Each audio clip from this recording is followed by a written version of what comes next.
The whole federal justice system should be reviewed, top to bottom. I knew I didn't break any laws. I had too many lawyers that reviewed what I was doing. I knew that. Yeah, well, that's former Senate Majority Leader Joe Bruno. He had his own issues with the feds. Sheldon Silver, the former Assembly Speaker, gets off on a technicality. To me, it sure looks like he was absolutely slam dunk guilty, but I'm looking at this from an emotional point of view.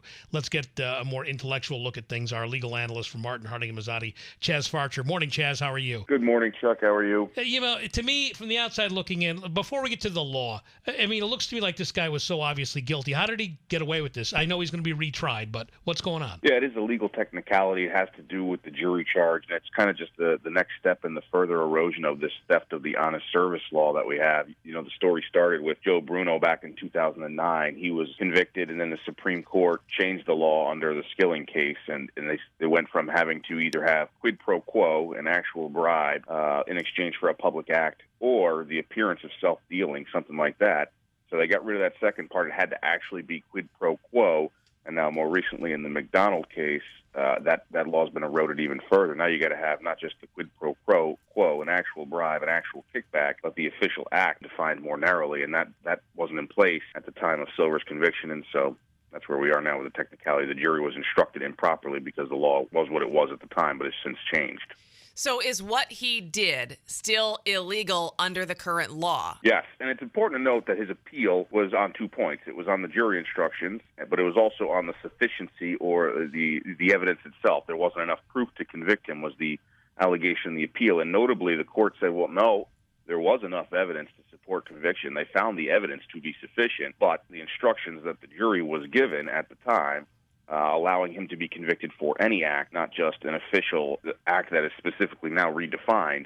The court said they couldn't be sure that the jury didn't accidentally convict him for maybe just setting up a meeting or arranging a meeting with other officials, but not actually taking a public act. And so that's the reason the case needs to be retried. But notably, the court said there was more than enough evidence to have convicted him. Now, is it going to be harder for people, for prosecutors to get convictions from public officials? Because it seems like, well, I mean, what is an official act? It seems clear, like in the Silver case, he funneled grants to a doctor that sent referrals to his law firm, and he got paid for that. And he had some other stuff with, tax-exempt financing and real estate deals where it went through a law firm, and he got paid for that. I mean, what do you need, an actual receipt saying that I got paid for something? Yeah, the law is becoming more and more specific, which the courts have said, is necessary because you don't want to criminalize acts that people can't necessarily understand what's being criminalized, and you want to be overly general where everything is criminalized. For instance, you retain one of these politicians as an advisor, and he in turn sets up meetings or gives you contacts with other people, but never does anything else. That they're saying now is not probably illegal. But if you have an actual bribe, if you have actual payments, if you have actual kickbacks in exchange for somebody acting in their official government capacity, more than just setting up a meeting, pushing a grant, voting on a bill, something like that, it seems clear that type of stuff is still illegal, and it seems like there's enough evidence here in the Silver case, if he's retried, to still convict him on that. I guess you kind of answered my question. Do you think there's a good chance he'll be convicted in the second time around? I do. The question is when will it happen? I mean, he's out. He hasn't served really any time at all yet. Nope. Now he was out pending appeal. Now he's out pending retrial, so we're probably talking another couple of years. So, I believe there's still enough evidence to convict him, but even if he's convicted, will they allow him to stay out pending appeal again? You may be talking 3-4 more years from now.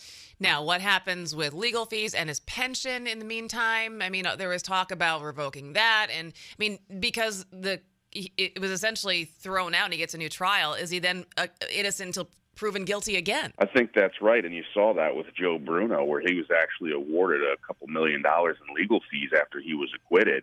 So I think until he's convicted, I think he's still entitled to all of that, and he may be entitled to legal fees and everything else. So, yes, I think you saw that play out with Joe Bruno. I think you'll also probably see a similar story now play out with Skelos and his conviction as well. That's still yet to come, and that's still hanging in the So Silver looks like Silver's going to get to keep his pension. He's going to get to keep the $5 million he allegedly stole, and we're going to have to pay his legal fees on top of it. Until there's a conviction, I think you're right, Chuck. You mentioned Skelos. He's been convicted also, but not done a day in jail, among other things, with his on a no-show job. Do you think he's in trouble? Is his case a lot different than Silver's? I think it is different, but again, the issue is not so much the evidence. Well, and the evidence will be important because I think there's even more evidence of quid pro quo or official acts in that case. But in his case, not his son's, in his case, it may still come down to the actual jury charge. And from what I can tell, the jury charges were similar in his and Silver's case because the law was essentially the same around that time. So, that may be reviewed. The court may decide, even though the jury charge was erroneous in his case as well, in his case they may deem it to be harmless error because there's more evidence of conviction. In Silver's, they said there was a mistake, and they couldn't say for sure that it was harmless error, that the jury didn't convict him for just setting up meetings or something like that. So I think it's a encouraging sign for the Skeloses, but we'll see what happens when that case runs through the appeals court as well. Our legal analyst, Chas Farcher from Martin Harding Mazzotti. Chas, thanks a lot, man. Appreciate it.